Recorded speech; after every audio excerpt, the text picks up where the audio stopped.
여러분 반갑습니다. 오늘도 새벽 돌베개에 나오신 모든 성도님들을 주님의 이름으로 환영합니다.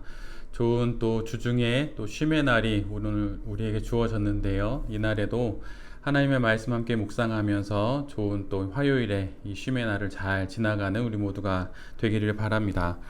오늘 우리에게 주신 하나님의 말씀은 예레미야 20장 7절로 9절까지의 말씀입니다. 주님께서 나를 속이셨으므로 내가 주님께 속았습니다. 주님께서는 나보다 더 강하셔서 나를 이기셨으므로 내가 조롱거리가 되니 사람들이 날마다 나를 조롱합니다. 내가 입을 열어 말을 할 때마다 폭력을 고발하고 파멸을 외치니 주님의 말씀 때문에 나는 날마다 치욕과 모욕거리가 됩니다. 이제는 주님을 말하지 않겠다. 다시는 주님의 이름으로 외치지 않겠다고 결심하여 보지만 그때마다 주님의 말씀이 나의 심장 속에서 불처럼 타올라 뼛속에까지 타들어가니 나는 견디다 못해 그만 항복하고 맙니다. 아멘. 오늘은 예레미야 20장의 말씀을 갖고 할 수 없어 하는 신앙의 은혜, 할 수 없어 하는 신앙의 은혜라고 하는 제목으로 함께 하나님 말씀을 나누도록 하겠습니다. 선지자 예레미야는 성전 총감독인 바술에 의해서 고난을 겪게 됩니다. 비록 하나님께서 형통이라는 뜻의 바술의 이름을 마골 미사빕이라고 하는 사방의 두려움, 또 사방에서 오는 공포로 바꾸어서 예언의 말씀을 예레미야로 하여금 전하게 하시지만 정작 현실은 그 반대가 됩니다. 오히려 사람들은 유다의 멸망과 또 재앙을 선포하는 예레미야를 보고 너가 마골 미사빕이라고, 너가 두려움이고 너가 공포고 재난이라고 그렇게 이야기를 하지요. 바술이 아니라 예레미야가 유다의 괴로움이 되고 유다의 고통이 되고 또한 두려움이 됩니다. 착고에 채워져서 성전을 드나드는 모든 이들 앞에서 예레미야는 이처럼 수모를 겪고 모욕을 당합니다. 바술에게 맞고 착고에 채워져 베냐민 그 대문 근처에 가둬진 그 예레미야의 모습은 마치 종교 지도자들과 로마의 군사들에 의해 또한 빌라도에 의해 채찍에 맞고 또 주먹으로 얼굴을 맞고 십자가를 지고 또 골고다 언덕을 오르시는 예수님의 모습과 많이 닮아 있습니다. 예수님은 이런 수모와 모욕 또 폭력과 또 살해의 위협 앞에서 침묵하셨지만 그러나 한낱 인간에 지나지 않은 예레미야는 그럴 수가 없었습니다. 그래서 그는 하나님을 향해 이렇게 이야기를 하죠. 당신은 사기꾼이라고 말이에요. 하나님이 예레미야를 속이셨고 예레미야는 그 미끼를 덥석 물었던 것입니다. 하나님의 속임수에 걸려 넘어가지 않을 자가 어디에 있을까요?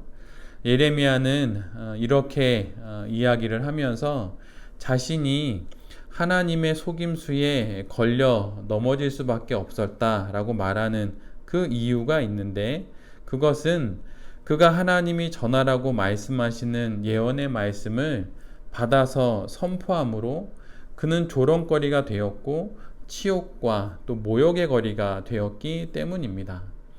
하나님의 말씀을 전함으로 유다가 예레미야의 그 선포의 말씀을 통해 하나님께로 돌아오는 것을 기대하지 않았을까요? 그런데 오히려 그렇게 말씀을 전하면 전할수록 예레미야는 조롱의 거리가 되고 또한 고난과 모욕을 당했기 때문입니다. 그래서 오늘 본문에서 예레미야는 정확하게 이렇게 말을 합니다. 주님의 말씀 때문에 나는 날마다 치욕과 모욕거리가 됩니다. 예레미야는 이것을 몰랐습니다. 하나님의 말씀을 전하니 당연히 하나님의 백성인 유다는 그 말씀을 듣고 회개할 줄 알았지요. 그런데 현실은 그렇게 되지 않았습니다. 하나님의 말씀 때문에 온갖 시련을 겪게 된 것이에요. 이제 예레미야는 하나님의 말씀을 더 이상 전하지 않겠다고 말합니다. 다시는 주의 이름으로 외치지 않겠다고 말을 해요. 하나님의 말씀을 전하며 온갖 힘든 일을 만나니 그럴만합니다. 그런데 동시에 예레미야를 괴롭히는 또 다른 일이 있었습니다. 하나님의 말씀을 전하지 않으면 그때마다 주님의 말씀이 그의 심장 속에서 불처럼 타올라서 뼛속에까지 타들어가 견딜 수 없어서 그만 하나님께 항복하게 된다는 사실입니다. 하나님의 말씀을 전하면 유다가 핍박을 하고 하나님의 말씀을 전하지 않으면 그 말씀이 예레미야의 마음을 마치 불붙는 것 같이 그렇게 만들기에 이러지도 못하고 저러지도 못하는 상황에 지금 놓여 있다고 성경은 우리에게 말해주고 있어요. 차마 죽을 수 없어서 참고 사는 그런 인생들이 우리에게 있지요. 또 그런 순간들이 있습니다.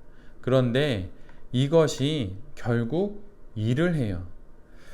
마음속에서 말씀이 타올라 그 말씀을 전했더니 더 큰 불이 예레미야를 덮칩니다. 이런 현실이 대부분이죠. 목회자가 되면 하나님 앞에서 좀 더 신실한 성도가 될 것이라고 생각을 하고 신학교에 가지만 졸업을 하면 여전히 그 모습이 그 모습입니다. 들은 말씀과 신학은 많지만 그 말씀과 신학을 따라오지 못하는 현실이 내 안과 밖에 있어서 이러지도 저러지도 못하게 되지요. 사실 우리 대부분은 이렇게 살아갑니다. 들은 말씀은 많지만 아는 말씀은 적고 또 아는 말씀은 있지만 사는 말씀이 적은 그런 인생을 우리 모두가 살아가요. 이러지도 저러지도 못하는 그 시간을 긴 과정으로 우리 모두가 살아갑니다. 진퇴양난, 안절부절의 삶을 그렇게 살아갑니다. 그런데 그 시간들이 결국 우리를 성장시킵니다. 싹이 나고 잎이 나고 가지를 뻗고 꽃을 피워서 결국 열매를 맺게 되는 것이죠. 이것이 하나님께서 우리의 인생에서 그분이 하시는 일입니다. 우리의 안절부절 속에 하나님이 일하십니다. 우리의 이러지도 또 저러지도 못하는 그 신앙 인생 속에서 하나님이 일하십니다. 오늘 본문의 뒷부분을 읽어보면 예레미야는 희망을 이야기했다가 또다시 절망을 이야기합니다. 정신이 없는 것이죠.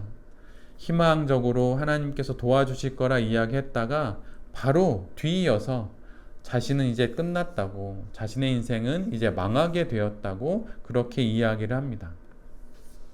하나님께서 원수를 갚아주실 것이라고 말했다가 이내 자신의 출생을 저주합니다. 딱 욥기에 나오는 그 욥과 똑같은 고백이에요. 욥기의 모든 시간을 지나 결국 귀로만 듣던 하나님을 눈으로 보았다고 말하게 되듯이 예레미야도 지금 그런 시간을 지나고 있는 것입니다. 할 수 없어서 하는 그 신앙이 우리를 키웁니다. 죽지 못해 사는 그 인생이 우리를 자라게 하는 것이에요. 그리스도의 장성한 분량까지 자라라 라고 하는 이 신앙은 어둠과 또 빛을 오가며 내 영혼 안에 불과 또 나를 태우는 내 몸 밖의 불 사이에서 자라게 되는 것입니다. 이것이 신앙 인생이에요. 예전에 어느 목사님이 목회자들에게 한 여러 권면 중에 이러한 권면을 들었던 적이 있어요. 돈 때문에라도 어쩔 수 없이 수모를 견디며 하는 목회도 목회자를 잘하게 한다 라고 말해요. 불이한 돈이면 안 되겠지만 어쩔 수 없는 상황에서 먹고 살아야 하기에 수모를 견디는 그 순간이 목회자를 키운다는 것입니다. 어찌 이것이 목회자만의 일일까요? 성도들도 마찬가지입니다. 할 수 없어 하는 그 일이 내 자신을 키웁니다. 죽지 못해 사는 그 하루의 삶이 우리를 키우게 되는 것이에요. 할 수 없어 하는 그 신앙이 우리에게 은혜가 됩니다. 행복해서 사는 날이 얼마나 될까요?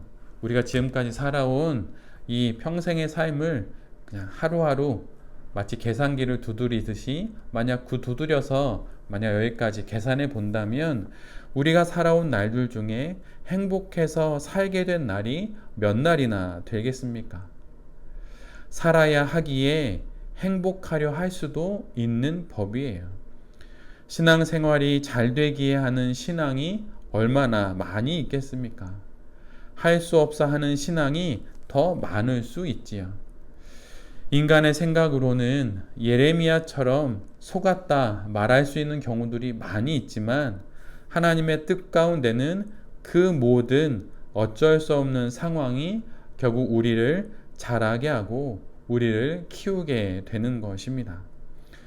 오늘도 다시 눈을 떠서 하루를 살게 되었지요. 이 하루를 이런 시선으로 바라보며 살아가는 우리 모두가 될 수 있기를 바랍니다. 할 수 없어 하는 그 신앙이 무용지물이고 나에겐 고난이고 시련이다 이것뿐이다 라고 말하는 것이 아니라 할 수 없어 하는 그 신앙이 결국 은혜가 되어 돌아오게 될 것을 믿고 이 하루도 이 시선으로 우리의 인생을 바라보며 살아가는 새벽 돌베개의 모든 성도님들과 또 이 말씀을 전하는 제 자신이 될 수 있기를 간절히 기도드립니다. 아멘. 제가 기도하도록 하겠습니다. 주님, 이러지도 저러지도 못하는 상황, 안절부절하는 그 상황이 우리에게는 수모요, 고난이요, 시련이지만 이 시간들을 통해 우리를 자라게 하시는 하나님을 봅니다.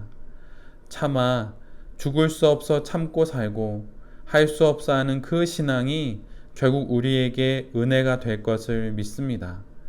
예레미야와 같은 그 하루를, 욥과 같은 이 하루를 하나님을 보며 잘 살아가게 하여 주시옵소서.